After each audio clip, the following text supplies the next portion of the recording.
સંટુન ગામમાં ઢોંગી ભુવાનો પર્દાફાશ થયો છે। વિજ્ઞાન જાથાની ટીમ ત્યાં પહોંચી હતી। ભુવાને ખુલ્લો પાડ્યો હતો। ગણપત નાયક નામના ભુવો કે જે દોરા ધાગા કરતો હતો, મહિલાના પગમાં માલિશ કરીને વિધિ કરતો હતો। આ ભુવો વિજ્ઞાન જાથાની ટીમે ભુવાનો પર્દાફાશ કરીને માફી પણ મંગાવી છે। તો છોટાઉદેપુરના દ્રશ્યો છે, આપ જુઓ।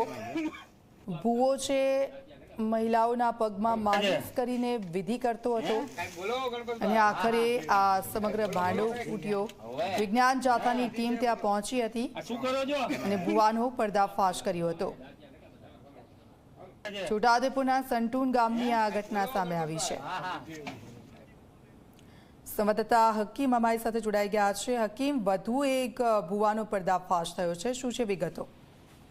जी बिल्कुल, मैं आपने जणावी दूं कि छोटाउदेपुर पावाजीपुर तालुकाना सटून गामे एक गणपत नायक नामना जे भुवो छे ते ढोंग करी अने महिलाओना जे पगना जे दर्द छे ते दूर करवाना बहाने महिलाओना पग दबावी रह्यो हतो। તેમજ જે વિદ્યાર્થીઓ છે તે વિદ્યાર્થીઓને પરીક્ષામાં પાસ થવા માટેની બોલપેન આપતો હતો વિધિ કરીને, અને તેમજ જે દોરા ધાગા કરી અને લોકોને ઉલ્લુ બનાવી રહ્યો હતો, જેની જાણ વિજ્ઞાન જાથાની ટીમને થતા વિજ્ઞાન જાથાની ટીમે કદવાલ પોલીસને સાથે રાખી અને જે ઢોંગી બાવા જે કામ કરતો હતો તેના ઘરે જઈ અને તેને વિધિ કરતા લાઈવ પકડી અને તેની પાસે માફી મંગાવી અને ઓન કેમેરા જે ભુવો છે તે ભુવાએ આજે ખોટી રીતના કરતો હોવાનું કબૂલ કરી અને માફી માંગી હતી અને હવે આ બધા જે કામો છે તે બંધ કરવાની પણ ખાતરી આપી હતી। જી બિલકુલ, આભાર હકીમ સમગ્ર વિગત બદલ। ભુવાને માફી મંગાવી છે અને આ બધા જે કામો છે એ બંધ કરવાનું પણ કહ્યું છે।